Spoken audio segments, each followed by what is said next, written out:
Yo, what's up guys? Kamusta na kayo? Ako, eto, laman na naman ng kalsada. Araw-araw, nagigising kami ng maaga.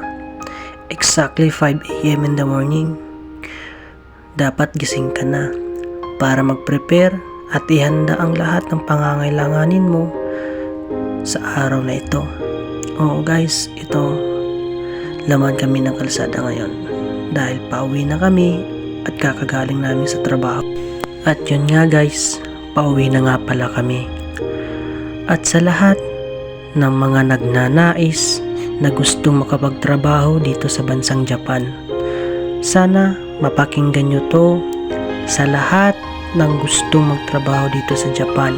Oo, lalong-lalo na ikaw na nakikinig, para sa'yo to.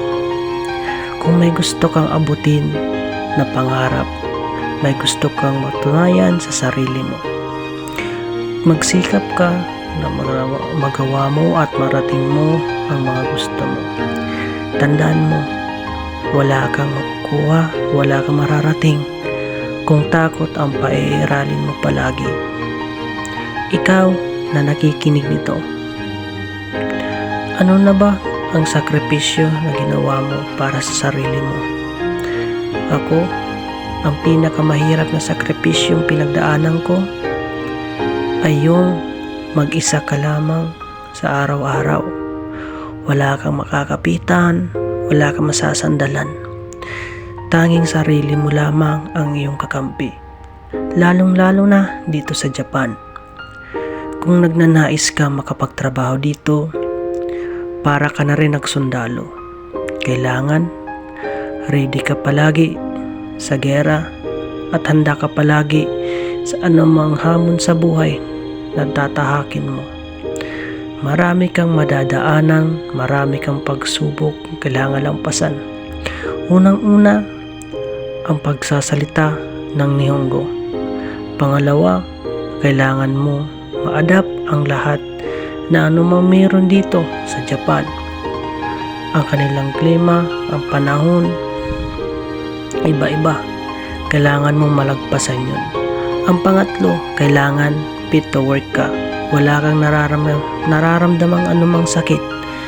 Dahil dito sa Japan, kapag nandito ka na, para kang nasa gera.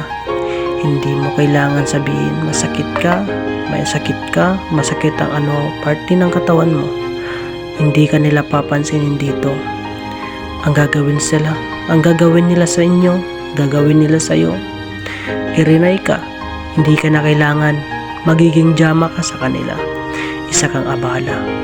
Kaya at least nakahanda ka na kung gusto mong pumunta sa bansang ito. Ito ang pinakamagandang experience na bansa para sa gusto pang maghangad na marating na ibang bansa. Ito ang pinaka-best experience kapag naranasan nyo dito. Masasabi nyo, oo, tama nga ako. Hanggang dito, sana nagustuhan nyo. Maraming salamat.